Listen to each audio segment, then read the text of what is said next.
मंडळी, वय वाढत जातं तसं आपल्या शरीरात अनेक बदल होत जातात आणि विशेषतः 40शी नंतर अनेक महिलांना एक कॉमन प्रॉब्लेम जाणवतो, वात वाढणं. पण नेमकं वात वाढलं हे कसं ओळखायचं? त्याची लक्षणं काय असतात आणि आपण हे दुर्लक्ष तर करत नाहीये ना?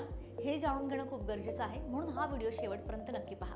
सर्वात आधी समजून घ्या, आयुर्वेदानुसार शरीरात 3 दोष असतात: वात, पित्त आणि कफ. यामध्ये वात हा सगळ्यात महत्त्वाचा दोष मानला जातो, कारण तो शरीरातील हालचाली नियंत्रित करतो. पण हाच वात जर वाढला तर शरीरात वेगवेगळ्या प्रकारचे त्रास सुरू होतात. सगळ्यात पहिलं आणि कॉमन लक्षण म्हणजे सांधेदुखी. सांधे दुखतात, गुडघे दुखतात, कंबर दुखते, मान आखडल्यासारखी होते, सकाळी उठल्यावर बॉडी एकदम अशी कडक कडक वाटते, चालायला जेव्हा तुम्ही सुरुवात करता तेव्हा त्रास होतो आणि ही स्पष्टपणे वात वाढल्याची चिन्ह आहेत.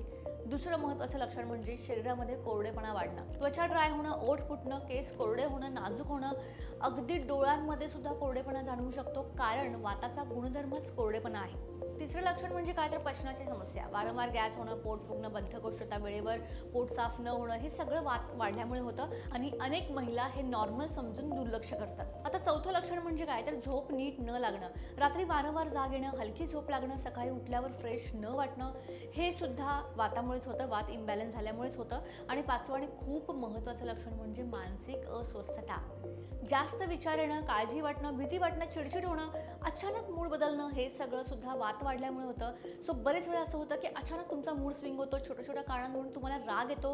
आता तुम्ही म्हणाल की हे सगळं तर वयानुसार होतच, पण हे सगळं नॉर्मल नाही आहे. हे शरीराचे काही सिग्नल्स आहेत की आता काहीतरी इम्बॅलन्स होत जात आहे. आणि 40शी नंतर हे का दिसतं? कारण वय वाढलं की नैसर्गिकरित्या वात वाढतो आणि त्यात जर आपण वेळेवर खाणं नाही, झोप नाही, पाणी कमी पिणं, जास्त ताण घेणं, तर हा वात अजून वाढतो. काही जण तर लिटरली सकाळी उठतात आणि 12-1 वाजता त्यांचा पहिला स्नॅक्स घेतात. सो हे खूप चुकीचं आहे. सो या गोष्टींची काळजी घ्या. म्हणून काही सोप्या गोष्टी लक्षात ठेवा. सगळ्यात आधी थंड, कोरडं आणि जास्त उपाशी राहणं टाळा. गरम, ताजं आणि थोडं स्निग्ध आहार घ्या. म्हणजेच काय तर तूप, तेल योग्य प्रमाणात घ्या, कारण ते वात कमी करायला मदत करतं. दुसरं काय तर थोडासा व्यायाम करा. जास्त नाही म्हणत आहे, पण हलकं चालणं असेल किंवा स्ट्रेचिंग असेल, योगा असेल, हे खूप फायदेशीर आहे. थोडाफार वेळ आपण आपल्यासाठी काढू शकतो.